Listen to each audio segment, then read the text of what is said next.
Good, good. I cured some meat that I just finished munching on. So good, so good. Have you Well, ever air dried like pieces of meat before? So man, I've been getting into cooking, and Mm, I love when somebody tells me something new, like a hack on how to cook something. When someone perfects something over time, and they're like, "Hey, mm. Oz, you got to try this, man. This is the best," you know. So I'd love to hear um, how you do this first of all, and then I have a few things I could tell you about as well. Please, please. So yeah, my grandma, she showed me this. And so pretty much she cures her own meats, bacon and karkufka is the kind of meat we did. But pretty much you grab a slab of meat and you rub it with salt and like brown sugar or maple sugar, and you throw it into the fridge. Is And that it? the Like, I salt, mean, and it mm, works on like beef. It works on other meats as well. as far as I'm aware, like you could do it on almost any type of meat, as far as I know. Um, but I'm still learning, and So so I'm it's testing. sugar and brown sugar, Mm. nothing, salt and pepper, like just the kind of You basics. could Or do it however you want. Like the most important one is like pink Himalayan sea salt.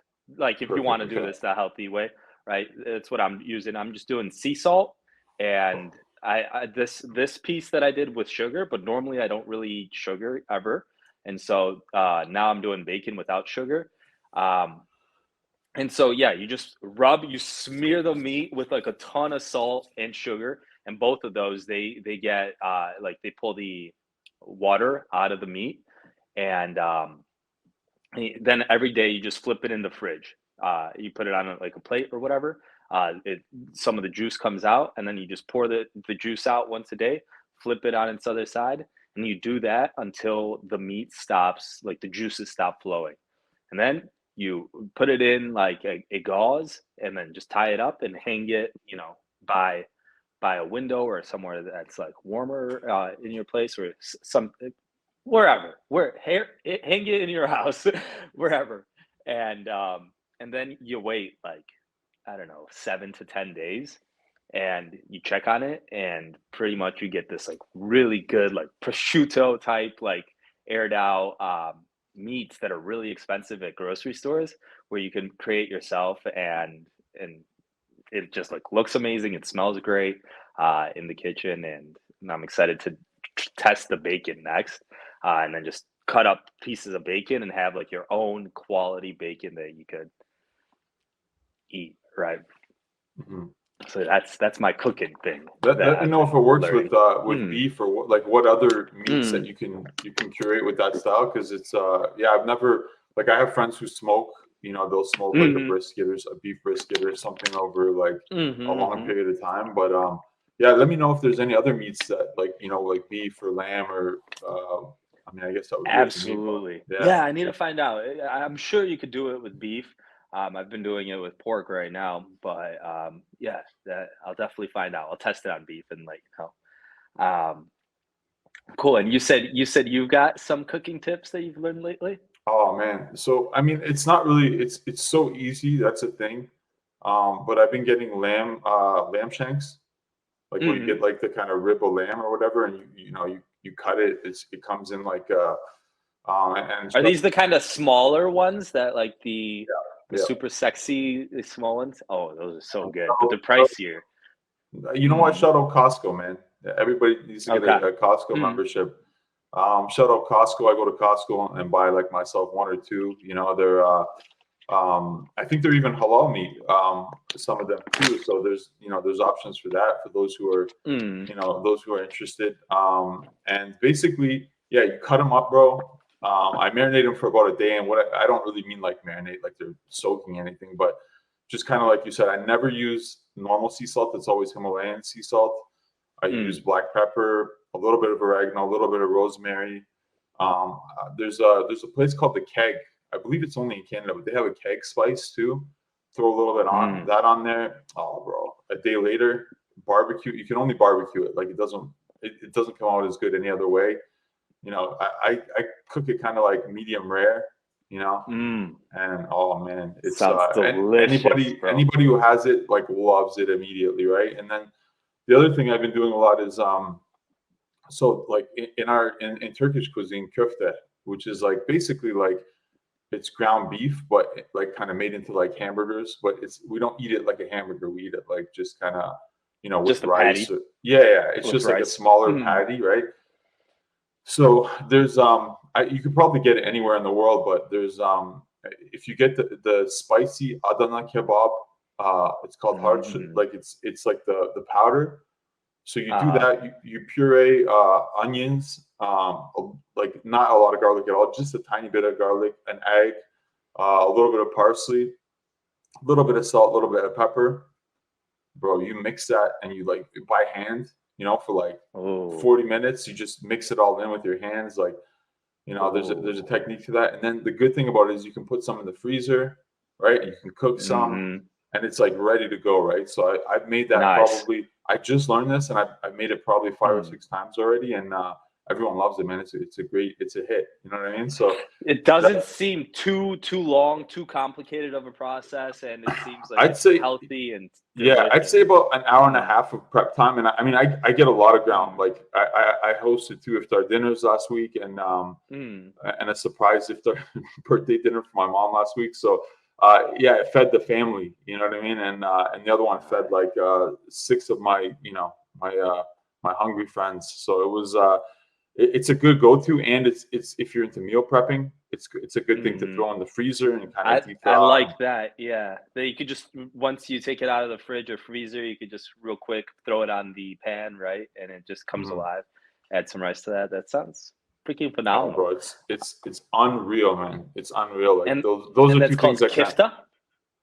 Well, we call it köfte, right? And there's different like spices you can use even. I found the Adana, it's like a kebab in Turkish, but the spice they use for that is a really good spice. So that's my secret. You know, like that's kind of my twist to it. That spice is your secret. That spice is my secret, but you can do it with any. You could do it with any like köfte mix. Like, and I would urge like the one thing about Turkish cuisine, and I know I'm very biased here, but one thing about Turkish cuisine is their spices are next level, man. Like when you know, when I taste other places, Spice Road, yeah, baby. Man. Yeah. Hundreds of years on the Spice Road. Yeah, so there's other things you can mix in too and try, but man, yeah, those are my 2 go-tos, and you know, they're pretty like the lamb prep honestly takes me 5 to 10 minutes, and then the barbecue time. The köfte takes me probably an hour to an hour and a half because I'm new to the game, really. And then it takes like maybe 30 minutes of barbecue time, right? So it's easy to get off, you know what I mean? I'm gonna have to do some YouTube searching or ask you to send me some videos if I'm to try it. And I've got to find the kifte spices in my part of Poland. But we'll see. Yeah, next time I'll tell you about it's kind of like in Turkish we call it menemen. It's like scrambled eggs with veggies, but I'll let you know my recipe for that too. And it's a lot about the heat. Like it's that dish is more about like what heat and what so I can tell you about that another time too. Love it, absolutely. I like this exchange of knowledge, cooking knowledge. Good stuff. All right, let's get. Yeah. Whoop, go ahead. Oh no, when you get older, bro, like these life hacks, like these things that make your life, you know, tastier and better and easier is, you know, I love this stuff. 100%. All right, brother. In today's video, UFC parent company Endeavor is nearing a deal to acquire the WWE. Gamebred Boxing 4 results the most bizarre 2 vs 2 fight ever. Darren Till reveals why he really left the UFC. And Dustin Poirier to make his analyst debut at UFC 287, plus anything else that we want or feel like talking about. So we'll start it off with UFC parent company Endeavor nearing a deal to acquire WWE. According to a report Sunday by CNBC, an announcement on the acquisition could come as soon as Monday, with final details being worked out. As part of the terms of the deal, the UFC and WWE are expected to form a new publicly traded company. Endeavor CEO Ari Emanuel will still oversee Endeavor. In addition to the new company, Vince McMahon and Endeavor president Mark Shapiro will serve as executive chairman. Dana White will remain UFC president, while current WWE CEO Nick Khan will be the president of the pro wrestling brand. Endeavor will own a 51% stake in the new combat sports and entertainment company, while WWE shareholders will have the remaining 49%, according to terms of the agreement. The deal values WWE at $9.3 billion and UFC, which is owned by Endeavor, at $12.1 billion, the company said in a press release. What do you think about this? I want to hear your thoughts too, because I know you've been pretty vocal about this. So my thoughts go two directions. One, what we've been talking about lately in our talks, just discussions, and we had no idea this was happening, is UFC kind of either going the way of like competitive professional sports route, NBA, NFL, etc., or the entertainment WWE style, just bring fans what they want to see, right? So that's where my mind goes one section, but I also had the second thought as far as like business, like managing this type of business. How like this? It has to be such a complex operation to acquire a business like this into the UFC, and then figure out ways to work together. Like I'm trying to see the business opportunities. What are they going to do here? Like how do you mix both of these? And like me running a team of 4 people right now, and like the challenges of communicating all that, and then like the challenges of doing this, like man, I've got a lot to learn about business. And yeah, so that's that's 2 directions that my thoughts went, and I'm open to exploring whichever one you choose, my man. Yeah, so it's interesting. Yeah, I didn't even think about the mergers and acquisitions. So I went through an amalgamation. Let's say I was working in healthcare as my last role in provincial healthcare was the director of business intelligence, and we essentially amalgamated with we were like a funding body, like a crown corp for the government, and we funded healthcare at a local level, and then we monitored and we monitored healthcare and like held like the health service providers accountable. And then we merged with the healthcare service provider. Okay, all this to say, like, it took almost 3 years for the dust to settle. So when you have these mergers and acquisitions of like something this big, it takes so much time for for people to get into like a flow and the cadence and like to kind of hit that optimal level, right? So we could see, to your point, like how do they manage this? How do they control this? It could take some time until they're like really comfortable and like flowing like like the UFC is a system, WWE is a system to get into that like the same step and stride. I do believe it'll take a few years. The second thing I wanted to say is I think this is an amazing thing for the fighters in the UFC, and I think it's an amazing thing for the promotional aspect. Now, when you have WWE, you have such a big fan base, right? Like, I was talking to a friend. He's like, "Man, how is WWE still this big?" And I'm thinking, like, there's a lot of, I think, like, I haven't looked into this, but I'm sure there's a lot of rural communities in the U.S. and kind of like, there's probably a bit like more rural, I would say, smaller towns where a lot of people are still like, they love WWE, man. Like, it's big, right? So now you have and when you have like a sister company like that, it's so easy to say, okay, hey, we're going to advertise you on our platform. We're going to advertise you on our platform. And now you almost have like free advertising on, on something where the two kind of go hand in hand. They're not the same, but they're related in some way. And so you have now your total addressable market and your reach and the eyeballs you're going to get is so much bigger. So I think we could see the UFC grow with this move. It makes sense to me when I think about it from a marketing, advertising. That's really smart, Oz.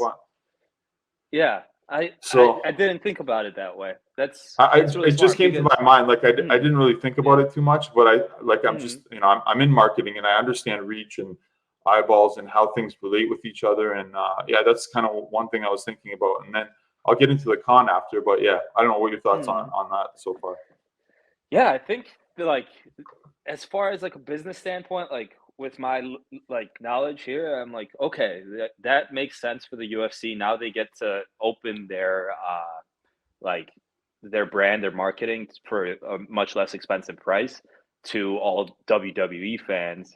And does that also mean WWE fans like start trying to bring in UFC fans?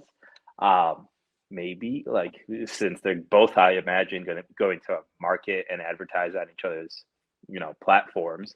So yeah, it's a very interesting move. Um, Business wise, I mean, it makes a lot of noise, and I wonder, where they're going to take all of this next. Yeah. So the thing that I'm afraid of, which we've kind of touched on in some previous episodes, is like, does this water down the UFC's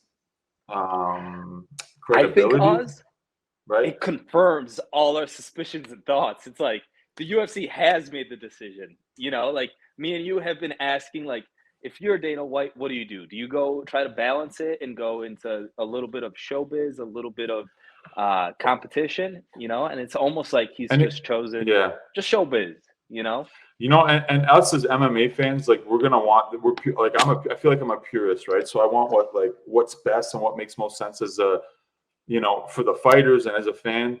But at the end of the day, UFC is the biggest MMA promotion in the world, and it's probably one of the few that are profitable, right? So maybe they can't survive any other way. Like this might be the way, right? And so what I'm afraid of, two things, and I might catch some slack for this, but whatever, I don't really care at all.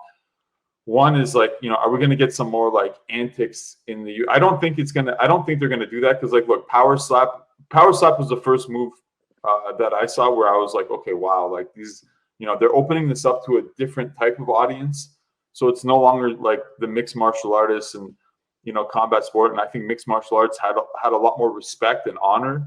Like those are the values that come from martial arts. Whereas like, like the people who got into UFC just to see knockouts or brawls or this and that might be a little, and now you're getting into WWE. So what type of fan base is that going to bring? Is it going to kind of change the character of the UFC? I don't know. Like maybe they're going to keep them extremely separate, and maybe it's only like certain elements that'll kind of bleed into each other. But as a fan, man, like I want things as a UFC fan, right? Because you're not a big WWE fan. You don't strike me. Not at all, man. I mean, when I was young, my grandma is so funny, bro. She's, she didn't speak too much English, but she would like tell my grandpa, yeah, like, your grandson wants to watch WWF. It was called back then, right? She would put it on, but she loved it too, right? So we'd watch like Ultimate Warrior, Hulk Hogan, like, back in the day, Animal, like Legion of Doom, like all the, like, so when I was a kid, I loved it, right? And then as soon as I found out it was fake, I didn't like it anymore. That's the purist in you. Yeah. So I mean, like, yeah, it's interesting to see. I think it's a smart business move. And you know what, man, for a business and organization to survive and evolve and grow these days, it's easy to say, oh, I wish they did this, I wish they did that. But I mean, at the end of the day, Tom, me and you aren't the ones footing the bill, and me and you aren't the ones profiting from UFC. So overall, this could be the right move, right? And it could allow, like PFL is doing the tournament style, like the regular season playoff style of tournaments, and maybe they kind of, maybe they step up, or Bellator steps up, or One or any of these, Eagle FC or any of these promotions step up and take the more like kind of legitimate route, competitive. Yeah, more structured, I think, like tournament style, So yeah, it's interesting, to say the very least. So 100%, it's interesting to say the very least. Excited to see where this goes. Hopefully for the better. And like you said, I mean, if it is this a pure business decision, yeah. We'll see. One thing my mind keeps going to, and like I wanted to finish this topic a moment ago, but yesterday I was watching a distant friend of mine, Charlie Kirk, speak on the PBD podcast, and he talked about how the U.S. in I think the 1960s, if I'm not mistaken, uh, businesses, and it was like the McKinney Company or something, the McKinney Group, consulting group, something like that. They made a decision to start outsourcing a lot to China back in those days, and China was like a third world country at that time. And and he talked about how um, that maybe was like they did this because they wanted because China was a dictatorship, and they said like, yeah, legit, our people will cost pennies, maybe even less, right? And so instead of taking manufacturing and outsourcing to Mexico, uh, they decided to do it in China, which created some of the problems we have today. But imagine if that had gone to Mexico and how like the next 40, 50 years, 60 years would have evolved. And so I'm kind of imagining like, okay, so UFC goes down this direction, like this actually paves a way for, you know, the future, the next 40, 50 years. And hopefully we're not kicking ourselves, and hopefully it is the right decision. Hopefully it's not, what I'm trying to say is hopefully it's not a pure money decision, because I think you need to value more than just dollars. I think we need to, as a society and people, more often try to look at values and like other characteristics than just the bottom line. Oh, bro, yeah, Maybe that's idealistic or preach. naive. No, preach, Tom, preach. That's Mm, that's why I love. That's why I respect a lot of these fighters that have these principles, and like you see Habib and Eagle not taking mm-hmm, any what they would call haram like money, right? So they don't mess with mm, gambling. They don't mess with like promotions or brands that are selling alcohol or so like mm, I think like whether you agree with that or not, you can respect that these people have principles, and mm. even though they could have made way more, they're like, no, I'd rather make my money the right way, with my values, right? But I mean, like, Yeah. again, I don't want to open this up because we could probably go on forever about this. I'm But sorry. I actually do want to go a little bit further into it. Me, sorry. I know you no, kind go of, ahead, but man. Go I ahead. want to Let's share a go. quick Let's story do it. of how my life has kind of changed and how I've grown in like the last 4 years since moving to Poland. As an American, like you kind of we've grown to like value kind of different things, but different parts of the world value um, things other than just money. But like as an American, I came to Poland and we'd go to this sauna and like this sauna, and it's like a nice little home in like this beautiful place, and the owners of it are like this really nice couple. And I went there for uh, it was some kind of event, like my brother's going away party or something like that. He visited us in Poland, and like as a not like an American kind of move, like we paid for 2.5 hours of staying at the sauna. And like the party was so fun, and like we were all just having such a great time that we went and we offered more money to stay the night.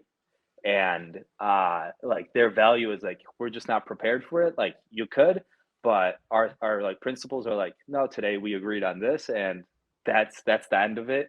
Like if you want to stay the night, the next time let us know and we'll prepare for the night. And like right now we're just not, but I'm like, no, it's okay, we'll pay, and like we'll stay.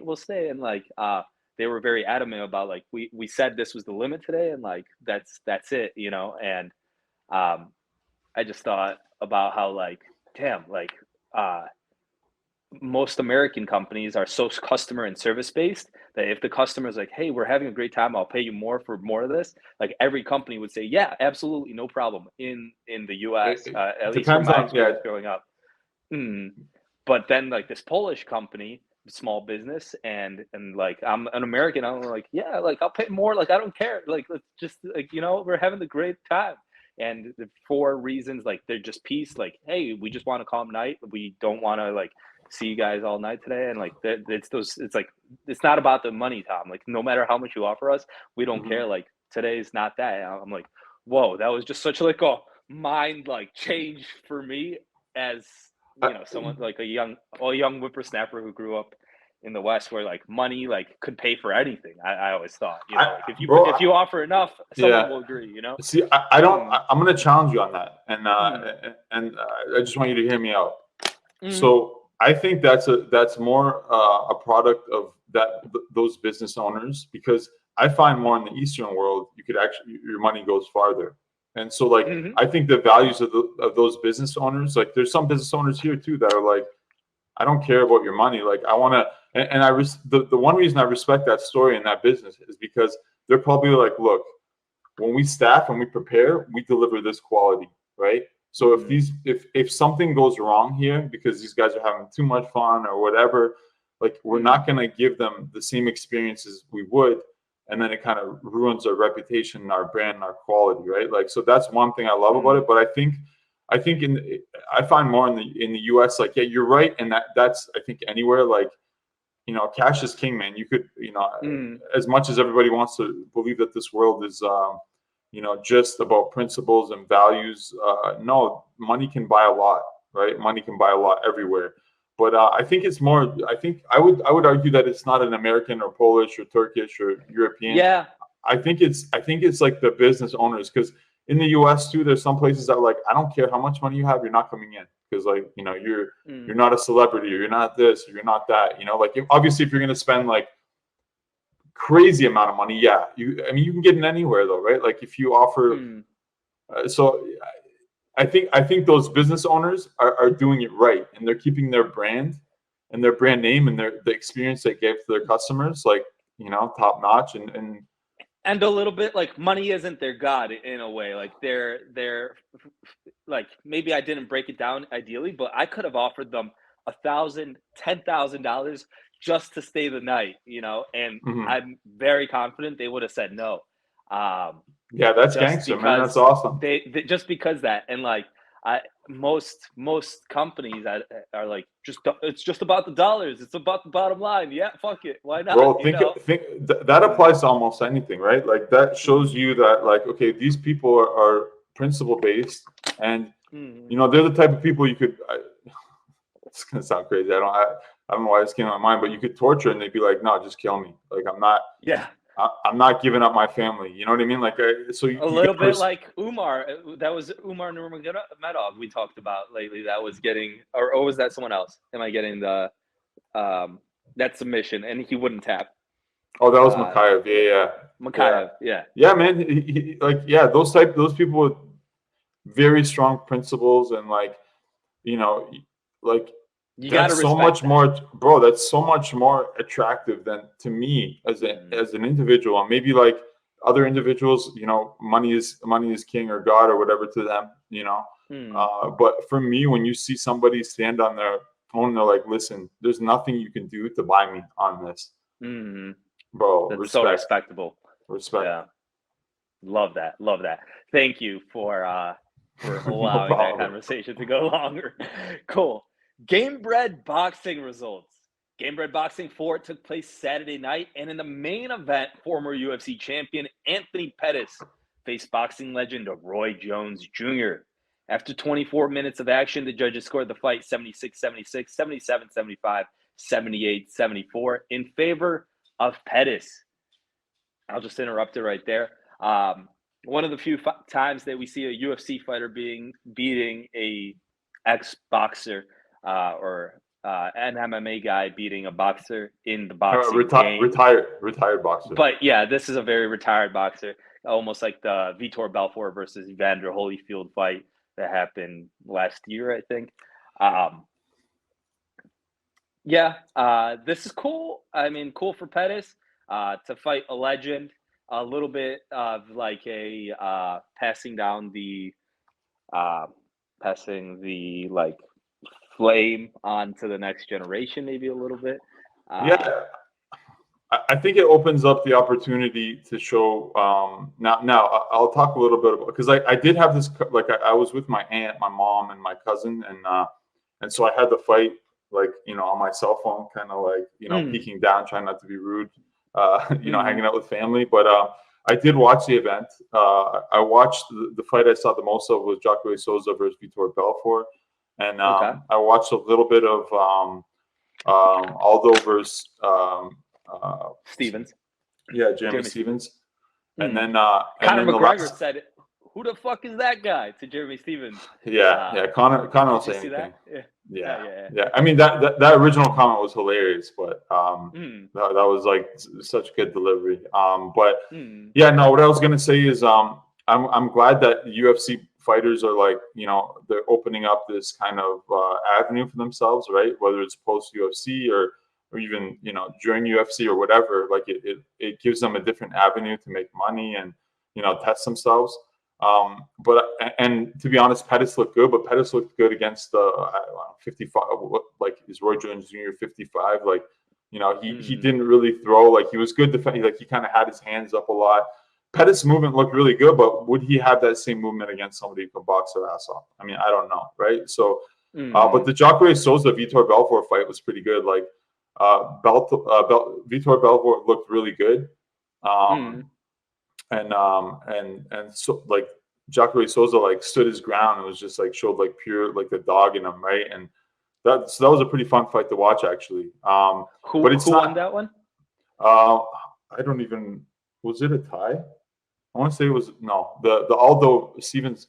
I think Belfort won. Yeah, Belfort won that one. Yeah. Correct us if we're wrong. If the one person that watches us watches this segment,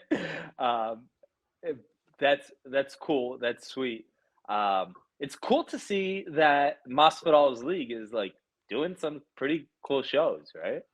Yeah, it's interesting. And obviously, man, listen, when you're starting off a promotion, you need eyes. You got to make these. You got to take a risk sometimes. And did we think Pettis, Roy Jones Jr., like, it's big names, so it kind of draws people to the sport. But I think Masvidal has the right idea here, and I wish him success in that venture. And I think he'll start getting some more and more competitive fights now that there's another platform, right? I think so too. And speaking of Masvidal, he's got that fight coming up, right? This is kind of going off the topics, but might as well hit on that. Yeah, I think we'll do a more detailed breakdown next episode. But Jorge Masvidal versus Gilbert Burns, Saturday night. Miami. Hell of a hard fight for fucking Masvidal. Huh? Both guys train out of Florida. Yeah, both guys train out of Florida. Both guys are dogs. Like, they're great fighters. It's just that one's in his prime and one's at the very end of his career. It feels like, to me at least. Yeah, and then one's a little bit stronger on the, I think most people. Yeah, most people think that Gilbert's going to pressure, wrestle, take Jorge down, but I mean, if they Gilbert's been known to stand up and bang too, right? So yeah, let's see we'll get into it a little bit more, I think, on the next one. On the next one, I'm going to ask you, if you're Masvidal, how do you tactically go about this fight? In whatever, like, I'd love to hear people's opinions. I'd love to have, a coach or like a very experienced person on one day to tell us, try to answer that question. That'd be fun. Okay, cool. Next topic, Fight Circus took place Saturday night on Fight. And in the main event, former UFC champion Quinton Rampage Jackson teamed up with Bob Sapp for a Siamese boxing match against promoter John Nutt and his partner Woody. If you haven't seen this is pretty hilarious, something new. Both teams, Rampage and Bob Sapp, are in one shirt and they're just smacking around the other team. Pretty funny. What do you think, my man?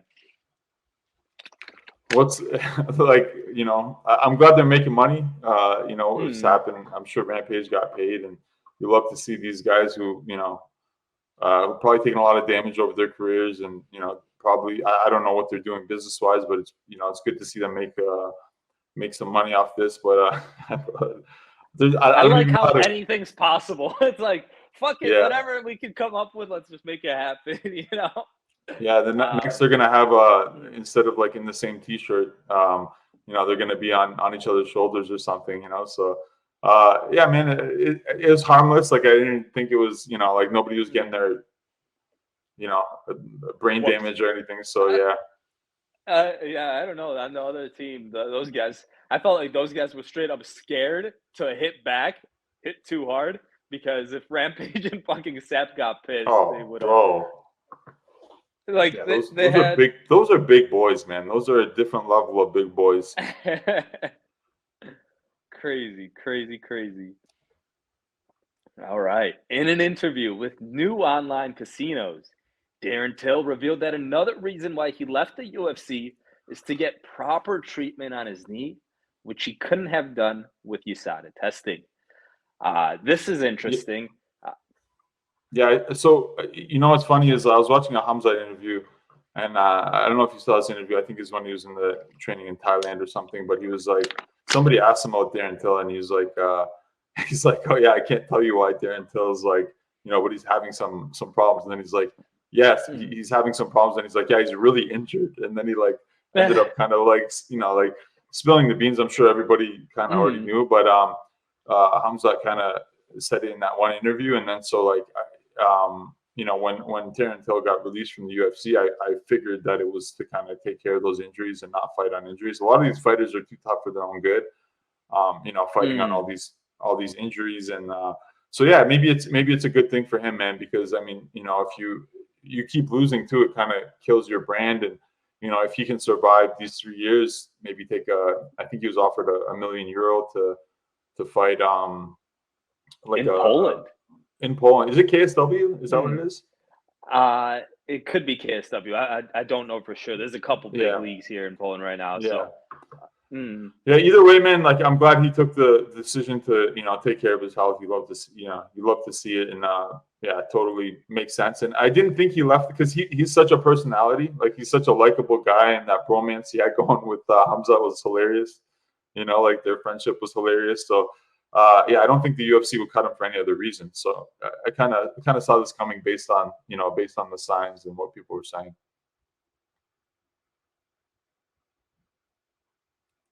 Well, I think I lost you. Are you? Professional. No, I can hear We're you now. learning. We're learning. Cool. We back. Thomas calling me. Just a time check, Tom. I have 5 more minutes. So. Okay. Yeah, we're on the last topic in that case, but yeah, let's hit the last topic. Dustin Poirier, according to a report from MMA Junkie, Dustin will make his debut as a desk analyst at UFC 287. Poirier will join a desk team that consists of broadcaster Michael Evans and MMA coach Dean Thomas. Dustin's teammates with Jorge Masvidal and could bring a ton of, great knowledge and commentatorship on just like Masvidal once he fights Burns. And it remains to be seen whether Poirier will become a fixture on the UFC's broadcast going forward, or if it's just a one-off deal. Yeah, so actually, I hadn't heard this, and when I saw it, I had like an immediate reaction without really getting to like digest this and think about it. But one thing that I realized is when UFC fighters get in the commentary booth, I feel like it makes them less emotional, right? Like they have to become more balanced. It's like even doing this, a podcast. At first, when you start, you're like, oh, you have these strong opinions, and then you're like, no, you have to kind of, you got to be as objective as you can, and you got to try and like talk about the strengths and weaknesses equally, and this and that. So I think it's I love to see these UFC like people who have this experience, and I like Dustin because he seems like when he fights he's mean. You know what I mean? I love that. Like he's always game. So I'd love to hear that kind of edge to the booth because everyone's kind of like, and I don't know if he's gonna bring that same energy to the to the commentator booth, but either way, I think he has a lot of knowledge, and yeah, I'd love to. I'm excited to see how he does, and I'm sure he'll get better over time. But I think he could also help him as a fighter too. Honestly, I think he could kind of level him out, like you've seen it with Paul Felder. You see it with some of these fighters where they kind of get like into that side, and they start to like kind of like see things from a different angle, right? Yeah, and like maybe. Yeah, you have to get a little bit out of your own head and kind of into someone else's. One, the viewers, two, the fighters. Yeah, I like where you're going with that. I think it's super good to to experience things from another angle and learn new things and just, grow. Yeah, and That's what on life's about. top of that, and I'm going to cut this short. I hope you don't mind because I have one more thing I want to kind of mention. But another thing too is now when Poirier fights, now people recognize the name, the face. If they get to know his personality through this too, now he'll sell more fights. So it's and which means the UFC sells more fights, which means the other. So I think it's a good idea. It's a good tactic too for the not a tactic, but it's a good idea for the UFC. It's a win-win. In almost every way. Yeah, in almost every way because he's a fighter. He understands the sport. He's pretty intelligent. I think when he breaks down fights and even things he said about other his own fights and other people, it all makes sense. He's not one of these crazy personalities, but just sorry to rush this, Tom. I really gotta jump off here. No worries. The other thing happened is PFL 1, so the tournament, the regular season started. So it was a featherweight and light heavyweight fighters, a few fights in kind of each division. And the interesting thing about this card, so Marlon Moraes fought, Thiago Santos fought on this event, and Wade. So there's a lot of fighters from the UFC that were in the UFC formerly, and Moraes lost, Santos lost, and Chris Wade lost. So that's it's kind of it was a lot of L's for ex fighters and former UFC guys. Yeah, there was Impa Kasang, what's his name? Kasanganai or whatever. He won, so that was I think he fought in the UFC, he fought in Eagle, and then the other interesting event on that card was Movlid Kaibulov, who's a Dagestani fighter, and he trains with Habib and Islam, and are their main sparring partners for most fights. And he actually won the PFL. He won the $1 million a few years ago, and he won his first fight too, and his first fight in a while. So yeah, interesting things going on with PFL too. Just wanted to throw that in there. I think that's awesome. If you have a moment more to break down, what does it mean for UFC to have UFC fighters, ex-UFC fighters, losing in these other leagues? I mean, it's not so at face value. I said what I said, but at face value too, these are fighters that are have been on losing streaks. They didn't leave the UFC kind of in their prime or at the top or on a win streak. So yeah, and the one interesting thing I realized this fact the other day. A friend was like, "Oh man, Thiago Santos really went downhill," because that guy was probably the scariest guy. He almost he had 2 torn knees and he almost beat John Jones, right? So yeah, the one this is the last thing I want to say because this could be a cool short or a tidbit of information. The only 3 fighters that have done very well against John Jones have all went downhill after his fight. After Jones, Dominic Reyes. Wow. Probably some people would say beat Jones. Gustafsson in the first fight say he almost beat Jones, and Thiago Santos almost beat Jones, and all 3 of them have had I don't know if it's just bad. Obviously, there's no wow. It's just an interesting it's just an interesting dynamic that all of them they fought the greatest of all time, right? And did very well. They did so well, right? And so for that to happen, it's like a curse. It's strange. Yeah, man, it's great. I don't know what I don't believe in curses, but it's interesting. The bones curse. Yeah, the bone. Yeah, man. Maybe he injures people. I don't know, right? We could break that down a little bit more. But Tom, it's been a pleasure. I really got to run. Been a pleasure. Yeah, man. We'll talk soon. Thank you, Oz. We're in touch. Take care, man. All right. Take care, brother.